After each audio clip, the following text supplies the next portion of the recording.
Memgheri melodias darcegwa lama sequars rom shegikna iluzia rom esalis humoris tuliga datsema da ara politikuri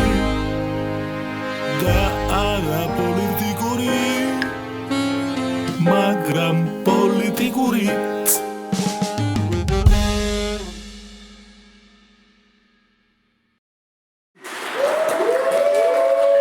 მშვიდობის მეგობრებო, თქვენ უყურებთ კვირაში ერთხელ მიშა მშვილდაძესთანის მეოთხე ეპიზოდს. ახლა უკვე ახალ საარჩევნო სისტემაში. გილოცავთ, თითქმის პროპორციული საარჩევნო სისტემა მიღებულია. სამოქალაქო საზოგადოება რუსთაველის გამზირზე 3 თვე ვითხოვდით, რომ ძველი, ცუდი საარჩევნო სისტემა შენარჩუნებულიყო. მაგრამ ქართულმა ოცნებამ მაინც გაიტანა თავისი და უკეთესი, უფრო დემოკრატიული საარჩევნო სისტემა მოგვახვია თავს. არ გამოვიდა დემოკრატიული პროცესებისთვის ხელის შეშლა, განაცხადა კახა კალაძემ. მინდა ვთხოვო ქართულ ოცნებას, არ დაგვინდოთ. ბარემ სასამართლოს გაათავისუფლეთ პოლიტიკური დაკვეთებისგან და ბოლომდე გაგვანადგურეთ. ძალიან უცნაური სიტუაცია შეიქმნა ქართულ პოლიტიკაში. პროპორციულ სისტემაზე გადაგდებიდან 6 თვის შემდეგ ქართული ოცნება ამაყობს, რომ საბოლოოდ მხოლოდ ნაწილობრივ გადაგვაგდო. მოდი გავიხსენოთ კახა კალაძის 25 ნოემბრის განცხადება, გადაგდებიდან 11 დღეში. რაიმე ახალი საკონსტიტუციო ცვლილების გარშემო 113 ხმის მობილიზების რესურსი დღის მდგომარეობით არ არსებობს. შესაბამისად, თემა დახურულია. რა ქენით კახი? დახურეთ თემა. ახლა კიდევ უფრო სასაცილო მდგომარეობაში არიან ის მაჟორიტარები, ვინც პროპორციულ სისტემაზე აჯანყდნენ და ახლა დაჯანყდნენ. ძალიან საინტერესოდ იმართლებს თავს გორის მაჟორიტარი დეპუტატი იოსებ მაკრახიძე. ვციტირებ: მაშინ, როცა პროპორციულს მხარი არ დაუჭირე, არ ვიცოდი, რაზე იყო საუბარი.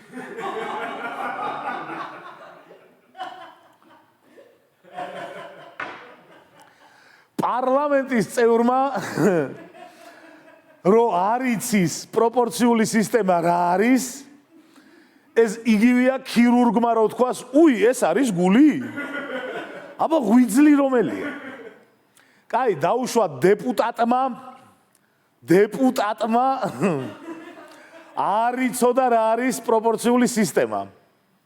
ნუ, ჯერ როგორ უნდა დაუშვათ? მაგრამ ნუ დაუშვათ. არ იკითხა მაინც რა კანონია შემოსულიო? და თუ იკითხა, არავინ არ უთხარით, ბიჭო? ანუ მაკრახიძისთვის ყველაზე კარგ სცენარში მოვლენები ასე განვითარდა. შემოვიდა კანონი, მაკრახიძემ წაიკითხა და ვერაფერი გაუგო. თანაპარტიელებს კითხა, თუ ძმახარ გეხვეწები ამიხსენი რა ჯანდაბა ეს პროპორციული არჩევნებიო და იმან ერთმა უთხრა, მეც არ ვიციო, მეორემ უთხრა, ეხა ამ ცალია გადარბენებზე ვარო, მესამემ უთხრა, ამ ხელა კაცი ხარ, ანაიათ არ იციო და მოკლედ მაკრახიძეც გაბრაზდა, არავინ არ მიხსნით რა პონტია ეს პროპორციული არჩევნებიო და წითელ ღილაკს დააჭირა. და აი აქ უხვდებით, რომ მაკრახიძე ინტელექტის კოეფიციენტით 36 დეპუტატს აღემატება. იმიტომ რომ ღილაკები არაერია.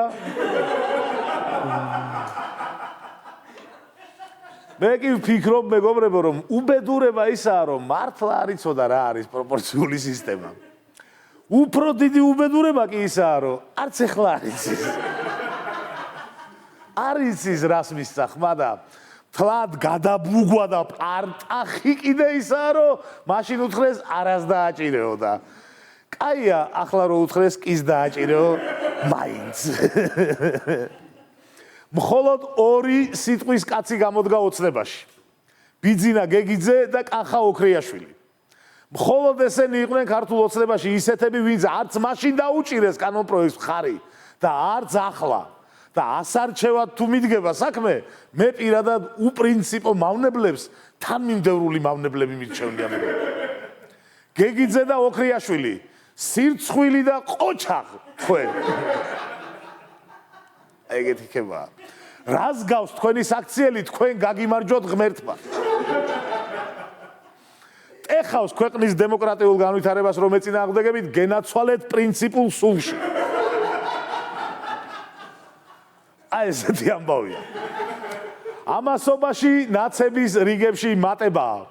NDI-ის, AIRA-ის, ამერიკელი კონგრესმენების, ევროპარლამენტარების, ალეკო ელისაშვილისა და აჭარის ტელევიზიის შემდეგ ოცნების მთავარმა ნაცების დეტექტორმა ირაკლი კობახიძემ პატრიოტთა ალიანსს უწოდა ნაცები. ირაკლის განცხადებით ნაცებმა ადამ არშანია და ემზარ კვიციანი ჩამოაშორეს კანონპროექტის კენჭისყრას. ამის შემდეგ უფრო მაგარ რაღაცას ამბობს. ადამ არშანიასთან დაკავშირებით მაგალითად მეორე მოსმენა იყო და ვიკითხეთ, სად იყო ადამ არშანია? გვითხრეს რომ იყო რაჭაში, ჰქონდა წნევა, ვერ ჩამოდიოდა რაჭიდან სიმაღლის გამო. ჩვენ გადავამოწმეთ ჩვენი პარტიული ხაზით.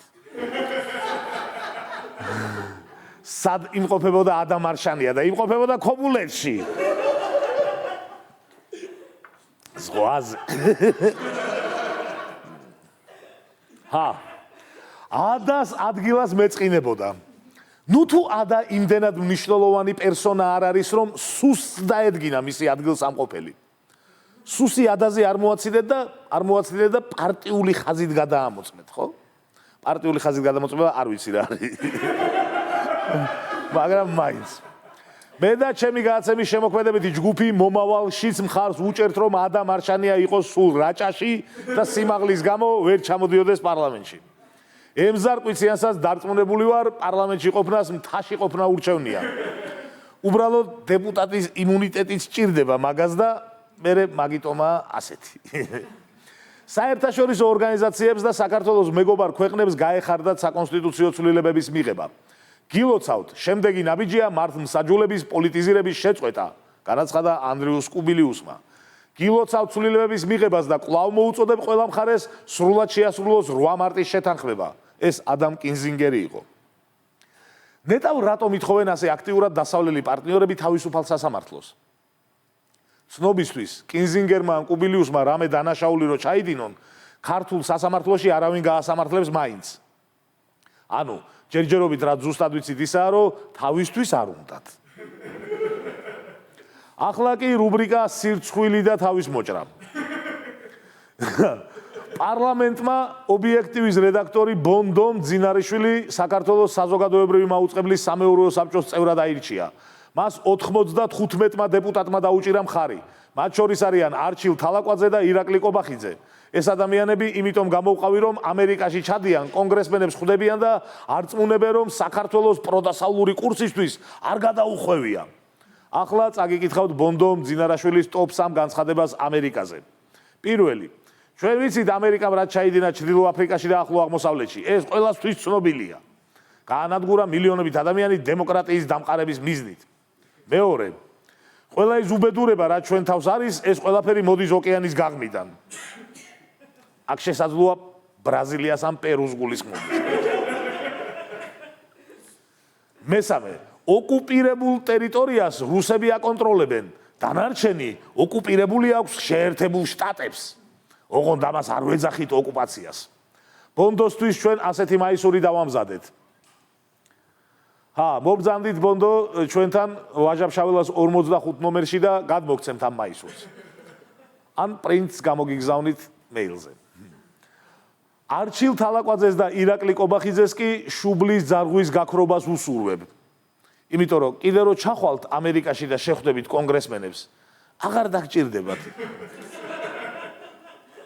პირიქით, ხელს შეგიშლით. აი ასე ოსტატურად გადავედით მეგობრებო გადაცემის მთავარ თემაზე. ამერიკა. დღეს 4 ივლისია, ამერიკის დამოუკიდებლობის დღე და გადავწყვიტეთ ამ გადაცემის ჩასაანალიზებელი თემა იყოს ამერიკა და საქართველო, ჩახუტება, ძმობა და გეოპოლიტიკაც. საქართველოს გარდა ამერიკა ერთადერთი სახელმწიფოა, რომლის დამოუკიდებლობის დღეც ქართველებს გვახსოვს. ჩემი აზრით ლიეტუვასაც ეკუთვნის ჩვენგან რომ მისი დამოუკიდებლობის დღე ყველას გვახსოვდეს 11 მარტი ბარემ დავიმახსოვროთ აქ ამერიკელებისთვის 4 ივლისი ნაციონალური დღესასწაულია ამ დღეზე ქართველებმა ძირითადად ფილმებიდან ვიცით ამერიკელები გარეთ გამოდიან ლუდს სვამენ ჰოტ-დოგებს ჭამენ ისვენებენ ბეისბოლს თამაშობენ აი ესენი მართალია აი მე რო უცხო პლანეტელები მოდიან და უილ სმის და მის ძმაკაცებს სამყაროს გადარჩენა უწევთ ეგ აღარ არის მართალი Welcome to Earth. ამერიკელებისთვის ეს დღე ისეთივე მნიშვნელოვანია როგორც ჩვენთვის 26 მაისი ოღონდ არ ამგონია პანდემიის გამო წელს ამერიკის დროშები არ გაშალონ და ტრამპმა ჯერ რომელიმე პასტორს მიულოცოს დაბადების დღე. და მერე ხალხს 4 ივლისი. რომელიმე პასტორს რა, ჩვენ არ დაგვეზარა და ვიპოვეთ. სტეფენსვილში წმინდა პატრიკის სახელობის ტაძრის პასტორს მამა ტიმოთი ალენ ესკის 4 ივლისს აქვს დაბადების დღე. ჰა 1776 წლის 4 ივლისს კონგრესმა ბენჟამინ ფრანკლინის მეთაურობით დამოუკიდებლობის დეკლარაცია მიიღო. 4 ივლისს ამერიკის დაბადების დღესაც უწოდებენ, ვინაიდან ამ დღეს ამერიკის 13-მა კოლონიამ ბრიტანეთისგან დამოუკიდებლობა გამოაცხადა, რამაც საფუძველი ჩაუყარა ამერიკის შეერთებული შტატების დღევანდელი სახით ჩამოყალიბებას. ამერიკელმა ხალხმა ბენჟამინ ფრანკლინი დააფასა და ახლა ის ყველასათვის ნაცნობ და ბევრისთვის მონატრებულ $100 კუპიურაზეა გამოსახული. შეგვიძლია ვთქვათ, რომ ფრანკლინს ჩვენც ძალიან ვაფასებთ. იმდენად რომ მზად ვართ ერთი ბენჟამინ ფრანკლინი 3 შოთა რუსთაველში გავცვალოთ. დამოუკიდებლობის დეკლარაციას ამერიკელები ძალიან უფრთხილდებიან. ტყვია გაუმტარ კონტეინერში ინახება და მისი ნახვის საშუალება ხალხს მხოლოდ დღისით აქვს. ნიკოლას კეიჯამდე და არც მერე, არც მოპარვა უცდია ვინმეს და არც გადაწერა.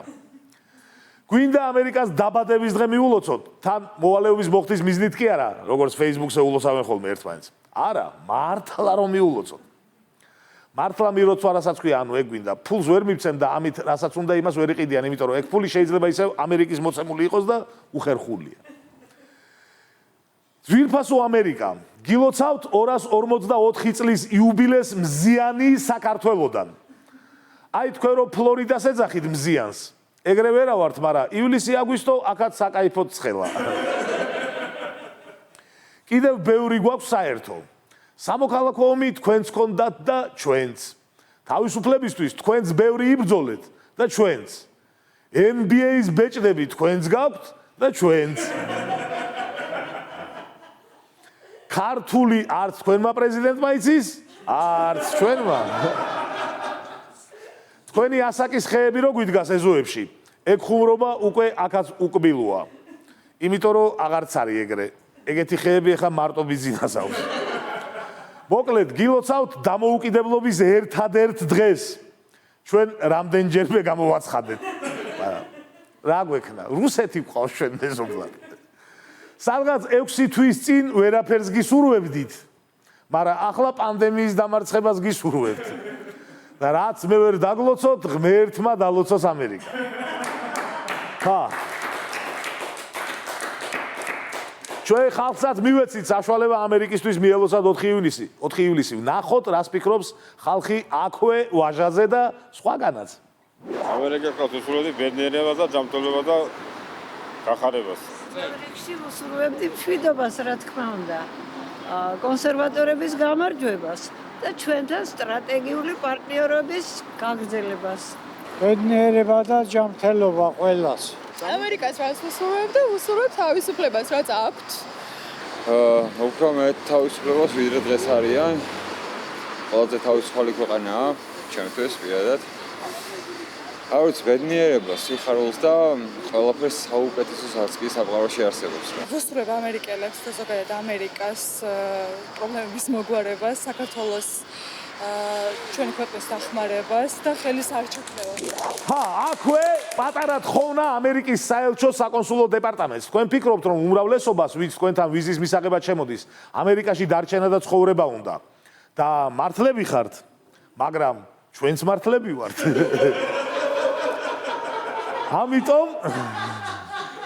ამიტომ უფრო თამამად შემოგვიშვით. შეგვიძლია კარგი რაღაცები შემოვიტანოთ. მაგალითად, გიორგი ბალანჩივაძე რო არ შემოგეშვათ. კლასიკური ბალეტის მიმართულება კიდევ დიდხანს არ გექნებოდათ. ნუ ვიცით რომ კლასიკური ბალეტი თქვენს კიდიათ და ჩვენს, მაგრამ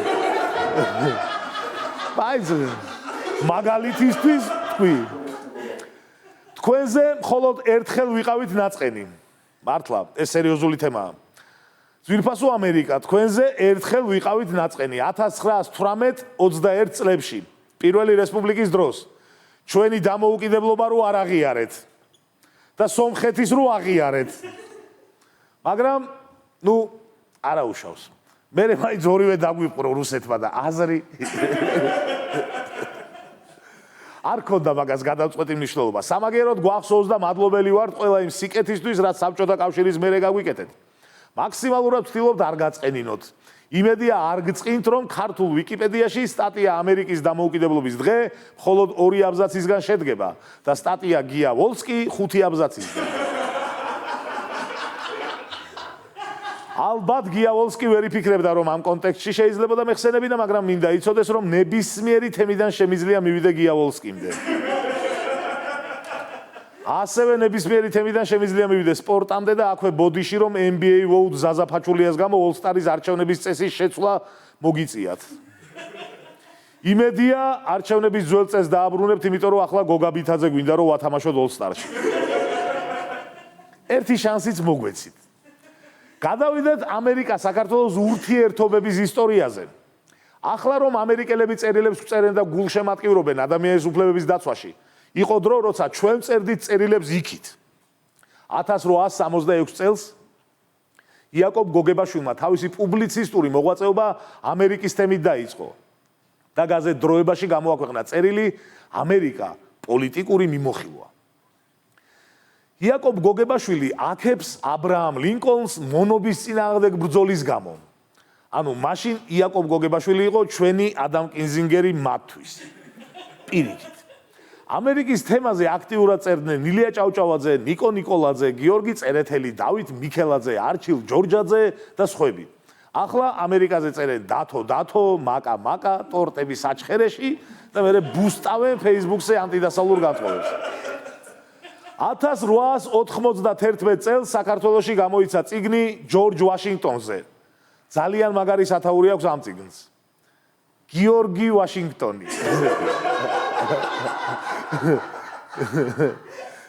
გიორგი ვაშინგტონი, ამერიკის განმათავისუფლებელი.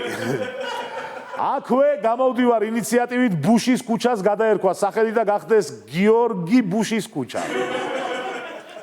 მე-19 საუკუნის ბოლოს ბათუმში ამერიკის საკონსულო გაიხსნა, რაც ამერიკასთან ურთიერთობების გარმოების საფუძველი უნდა ყოფილიყო, მაგრამ სამწუხაროდ საქართველოს პირველ რესპუბლიკას 1918-21 წლებში ამერიკასთან რთული ურთიერთობა ჰქონდა. ამერიკამ უარი თქვა საქართველოს დამოუკიდებლობის აღიარებაზე, ამას რამდენიმე მიზეზი ჰქონდა. პირველი, ამერიკას არ სურდა რუსეთთან ურთიერთობების გაფუჭება. მეორე, ჩვენმა დიპლომატიამ კარგად ვერ იმუშავა ამერიკელებთან და ვერ დაანახა საქართველოს მნიშვნელობა იმ პერიოდის გეოპოლიტიკურ რუკაზე. და თან იმასაც ვერ იტყვი, რომ მაშინ ნაცები უშლიდნენ ხელს. და მესამე მიზეზი იყო პატარ-პატარა ინციდენტებიც. მაგალითად, 1918 წელს საქართველოს საგარეო საქმეთა მინისტრმა ევგენი გეგეჭკორმა მებაჟეებს ამერიკელი დიპლომატის ჩემოდანი გააჩხრეკინა. რამაც ძალიან განარისხა ამერიკის კონსული ფელიქს უილოუბი სმიტი და ჩვენს ხელისუფლებას სულ ფსევდომთავრობა ეძახა. მოდი შევთანხმდეთ, რომ დიპლომატის ბარგის გაჩხრეკა საერთოდ არ ეხმარება ქვეყნებს შორის მეგობრობის გაღრმავებას. ფელიქს უილოუბის სმიტი 1920 წელს ჩარლზ მოზერმა შეცვალა, რომელმაც საქართველოს ძალა გამოცლილი და კორუფციის კერა უწოდა. რატომ? იმიტომ რომ საქართველოში ჩამოსული ამერიკის დიპლომატიური მისიის ყველა წევრი გაძარცვეს. მოდი შევთანხმდეთ, რომ დიპლომატების გაძარცვა საერთოდ არ ეხმარება ქვეყნებს შორის მეგობრობის გაღრმავებას. ამის შემდეგ ამერიკის მხარდაჭერის მოსაპოვებლად ქართული ჯიგრული მეთოდი ვცადეთ პირველმა რესპუბლიკამ. ჩვენ და აზერბაიჯანმა, აზერბაიჯანსაც არ აღიარებდა ამერიკა და აზერბაიჯანს როგორც ჩანს მაშინაც ფული ჰქონდა. მოკლედ, ჩვენ და აზერბაიჯანმა ფული შევკარით და ერთ-ერთი კონგრესმენი მოვისყიდეთ კონგრესში ჩვენი საკითხის ლობირებისთვის. სამწუხაროდ 1919 წლის კონგრესში ეს ადამიანი ვეღარ მოხვდა. ანუ წააგო იქ არჩევნები და შეგვჭა მოსყიდული ვიღაც კაცი.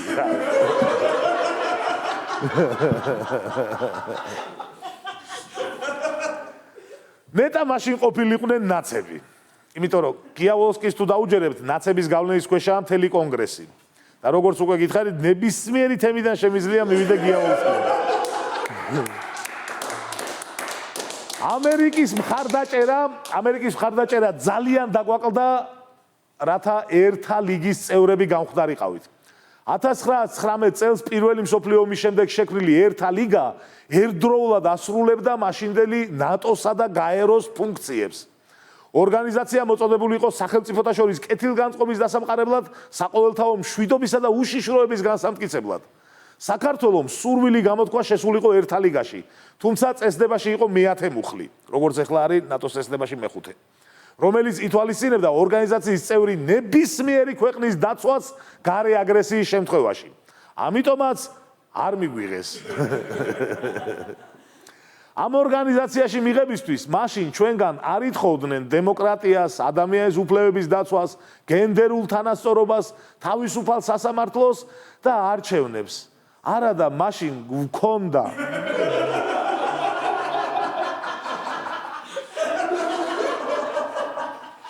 მართლა. ახლა ითხოვენ და აღარ გვაქვს.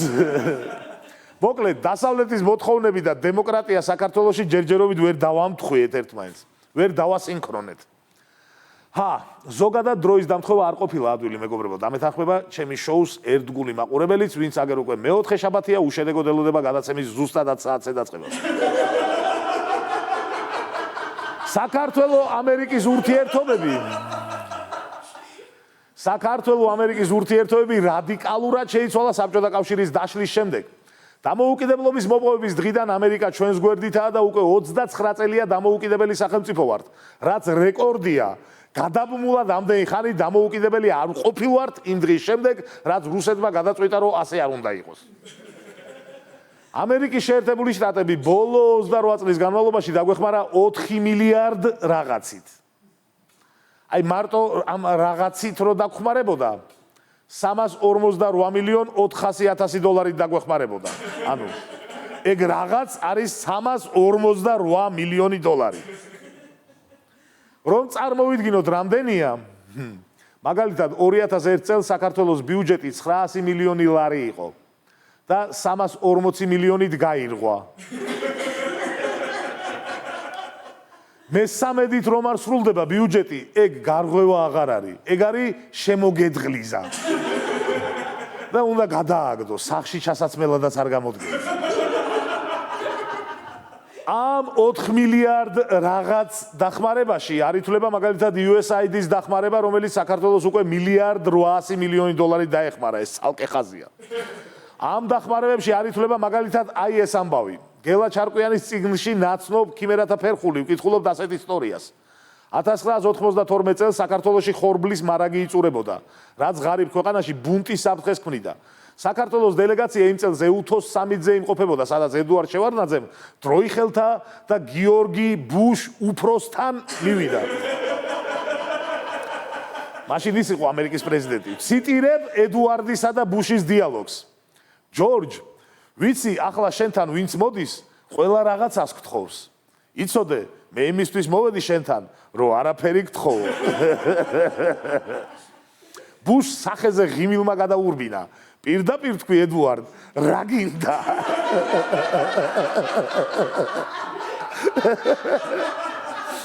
ამ დიალოგის გაგრძელება წიგნში აღარ წერია. ამბავი კი ასე დასრულდა. რამდენიმე საათში სახელმწიფო მდივანი ჯეიმს ბეიკერი მიუახლოვდა გელა ჩარკვიანს და უთხრა: დააწყნარე ედუარდი, 30,000 ტონა ხორბლით დატვირთული გემი უკვე შავ ზღვაშია და საქართველოსკენ მოემართება.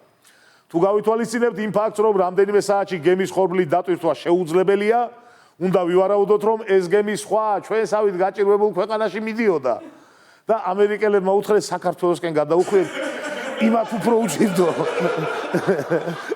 ახლა იმათ უფრო უჭირდო და თუ ასია, მადლობა ამერიკას და ბოდიში იმ ქვეყანას. 1992-2000 წლებში, როცა ყველაზე ძალიან გვიჭირდა ამერიკა 860 მილიონი დოლარით დაგვეხმარა. ამ პერიოდში საქართველოში შუქი არ იყო, გაზი არ იყო, გზა არ დაგებულა, პენსიები და ხელფასები გაყინული იყო და რაში დავხარჯეთ ამდენი ფული არ ვიცი. ნუ კაი, თქვათ, ვიღაცეებმა მოტეხეთ რაღაც ნაწილი, მაგრამ თქვენ რაღაცში დახარჯეთ. გართობა არ იყო, არაფერი არ იყო. მართლა, ვიღაცეებს ალბათ დღემდე შენახული აქვს.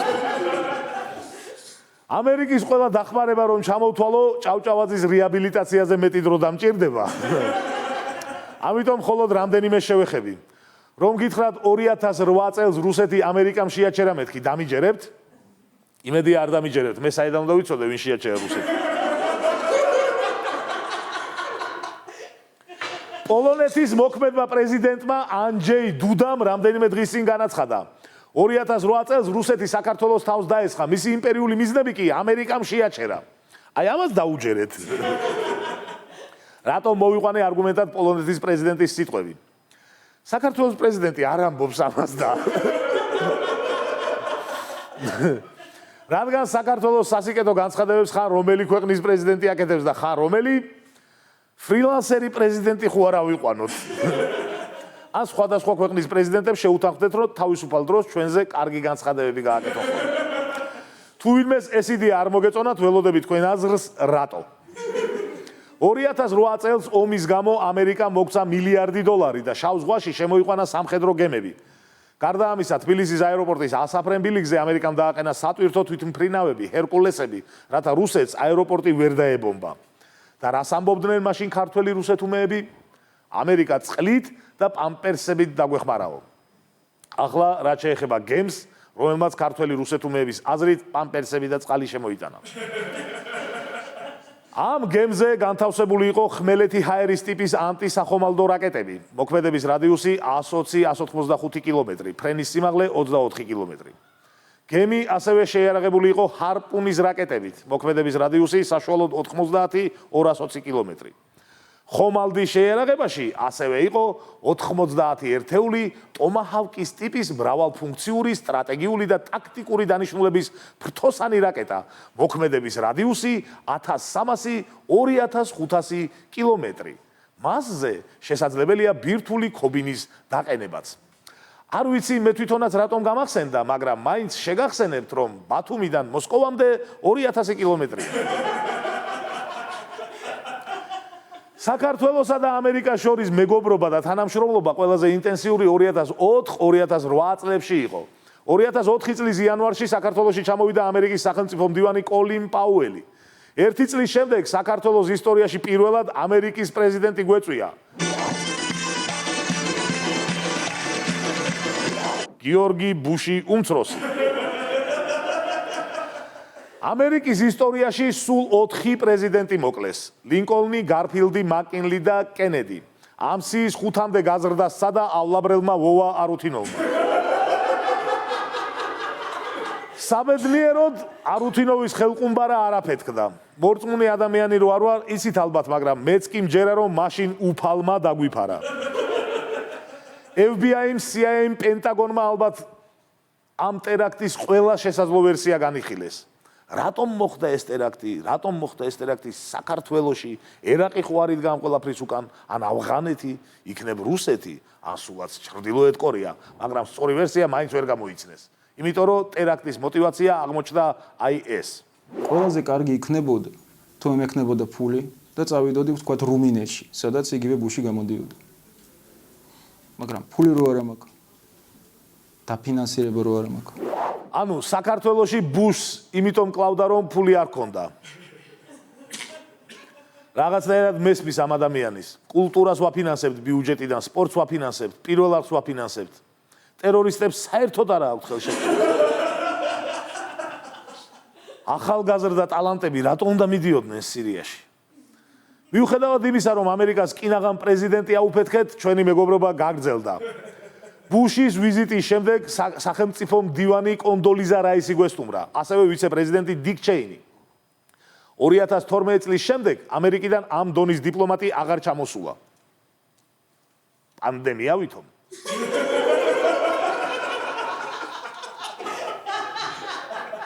ნუ არ ვიცი, მე სხვა ვერსია არ მაქვს. როგორც საქართველოში იტყვიან, საშვილიშვილო საქმე იყო ლუგარის ლაბორატორია, რომლის საქართველოსთვის აშენება ამერიკას 350 მილიონი დოლარი დაუჯდა.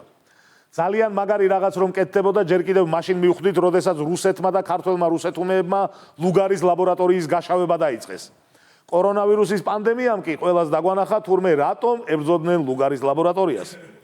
ძალიან ბევრ საუბრობთ ლუგარის ლაბორატორიაზე, მაგრამ იშვიათად ვახსენებთ თვითონ რიჩარდ ლუგარს. ვინ არის ეს კაცი? ამერიკელებს არ ეშინიათ პირიქით უნდათ ამ დონის ტექნოლოგიურ ინვესტიციების ჩადება მის მეგობარ მოკავშირე ქვეყანაში, იმიტომ რომ ეს არის ასევე ინვესტიცია საქართველოს გეოდენ მომავალში. ეს იმათ გასაგონად მაქვს, ვიცი ძახს რომ რა განსხვავება ამერიკა რუსეთში, ძალიან დიდი განსხვავება. და კიდე ეს არის ის კაცი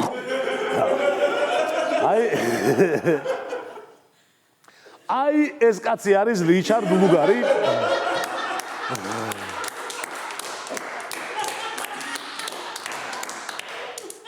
მიშა რომ ნაზად ადებს ხელს მხარზე, მაგითაც შეგვიძლია მივხვდეთ რომ პატივსაცემი კაცია. თორე გემრიად მოუტყაპუნებდეს. რიჩარდ ლუგარი 2019 წელს გარდაიცვალა და შეგვიძლია ვთქვა დიდი მეგობარი დაკარგა საქართველოს. თუმცა სამაგეროდ დარჩა მისი განხორციელებული იდეა. იდეა კი მოგეხსენებათ ხანდახან სიცოცხლეზე ძვირფასია, რადგან თაობებს ემსახურება. გონი მართლმადიდებელი არ იყო არც რიჩარდ ლუგარი, მაგრამ მაინც ეკუთვნის რომ თქვა გაანათლოს ღმერთმა. განაცემის ბოლოს კი რომ შევაჯამოთ დღევანდელი თემა რა შეგვიძლია რომ თქვათ. დღეს ამერიკა და საქართველოს სტრატეგიული პარტნიორები ვართ და როგორც ჩვენ ვცდილობთ დავარწმუნოთ ამერიკელები, ეს სტრატეგიული პარტნიორობა დგას ჩვენი ეროვნული ღირებულებების თანხვედრაზე, იმ ღირებულებებთან, რაზეც ამერიკის შეერთებული შტატების დამოუკიდებლობის დეკლარაციაშიც არის საუბარი. თანასწორობა და თავისუფლება. ამიტომაც სულ ორი რამე უნდა ვისურვოთ ჩვენთვის, რომ ამერიკა იყოს ჩვენი მეგობარი და ამავდროულად იყოს თანასწორობის და თავისუფლების იდეათა ერთგული, რომ არასდროს და ემსგავსოს რუსეთს. ეს იმის ნიშანიც იქნება, რომ ჩვენც არ ვატყუებთ და მართლა თანასწორობის და თავისუფლებისთვის ვიბრძვით მათთან ერთად. ამერიკაშიც არის პრობლემები, მათ შორის ადამიანის უფლებებშიც. ამერიკასაც გაუკეთებია ცუდი რაღაცები. თუმცა, როდესაც ამერიკა ვიეტნამში შევიდა, მთელი ამერიკა ქუჩაში გამოვიდა და აპროტესტებდა ამ ამბავს. აი რუსეთშიც რომ ეგრე ხდებოდეს, ვიტყოდი რომ მეორე რუსეთი არსებობს. ამერიკა თუ ცუდად მოიქცევა, მეორე ამერიკა ყველაფერს გააკეთებს, რომ ეს ცუდად მოქცევა მალე დასრულდეს. ამიტომაც არის ამერიკა მსოფლიოში ყველაზე დიადი სახელმწიფო და რუსეთი ყველაზე დიდი. კიდევ ერთხელ ულოცავ ამერიკელ ხალხს 4 ივლისს მალე დაამარცხეთ კორონა და მერე უფრო საშიშ ვირუსებსაც მივხედოთ. მანამდე კი ერთი კვირით გემშვიდობებით. მადლობა ყურადღებისთვის, მომავალ შაბათამდე.